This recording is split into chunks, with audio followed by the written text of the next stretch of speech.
Audio Jungle.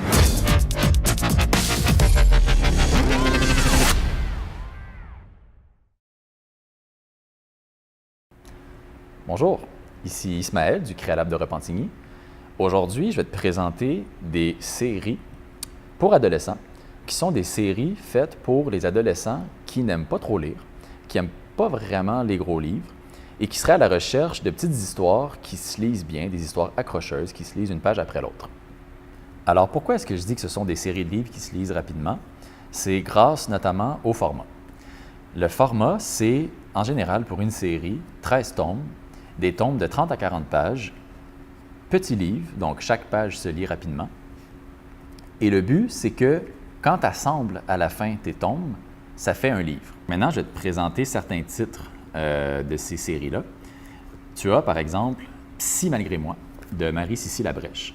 Alors, c'est l'histoire d'une jeune fille qui, malheureusement, a perdu sa sœur. Et avec sa famille, elle quitte la campagne pour s'installer à Montréal. Et là, sa première journée d'école ne se passe pas bien du tout. Ça se passe pas bien avec les élèves, puis ses camarades de classe, en gros. Alors, elle décide d'aller chercher des conseils de psychologie dans une revue de psycho. Et là, malgré elle-même, comme le titre le dit, Psy malgré moi, elle se ramasse à devenir la psychologue des jeunes qui vont la voir, les jeunes de son école, qui ont des problèmes et qui vont la voir pour obtenir des solutions. Donc, ça, c'est une des séries. Une autre série de ce type-là, c'est Pavel. Pavel, ça, c'est l'histoire d'un jeune homme qui s'appelle Martin, un ado qui a une vie comme assez banale, tripe sur une fille qui ne s'intéresse pas vraiment à lui. Il y a un grand frère avec lequel il ne s'entend vraiment pas. Puis, à son école, il y a un immigrant russe qui s'appelle Pavel, qui est assez mystérieux. Et l'histoire va se développer autour de la relation de Martin avec ce personnage mystérieux qu'on va apprendre à connaître à travers la série. Puis là, il se passe plein de choses. Il y a des côtés policiers, il y a des côtés réalité quotidienne. Alors, comme les autres livres, c'est une série qui se lit une page après l'autre et qui est très accrocheuse.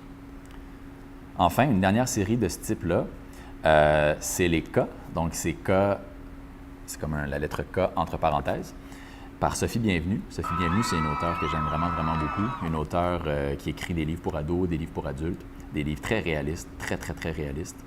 Et dans les K, en fait, c'est l'histoire d'une jeune fille qui a une vie, comme pour Martin dans Pavel, assez normale. Elle travaille dans un dépanneur, puis bon, elle a des amis comme ça. Elle aime la poésie, la littérature. Elle a un chum. Par contre, elle est très intriguée par un autre gars, un skater, qui est un client de son dépanneur, qui est assez désagréable avec elle. Et là, veut pas, elle comprend pas trop. Elle aime pas ce gars-là. Elle déteste, en fait, mais elle est intriguée, puis elle essaie d'apprendre à le connaître malgré tout. Donc voilà pour mes recommandations de série pour aujourd'hui. Les cotes apparaissaient durant la capsule, donc maintenant tu sais comment trouver les livres dans le réseau des bibliothèques de Repentigny, Robert Lucier et Edmond Archambault. Si jamais tu n'arrives pas à trouver les livres, tu viens nous voir, le personnel, on va te montrer où trouver les livres avec plaisir. Et pour les autres qui nous écoutent, qui ne sont pas de Repentigny, je peux te garantir que ces séries-là, tu vas pouvoir les trouver dans ta bibliothèque municipale. Alors, merci pour ton attention, puis bonne journée.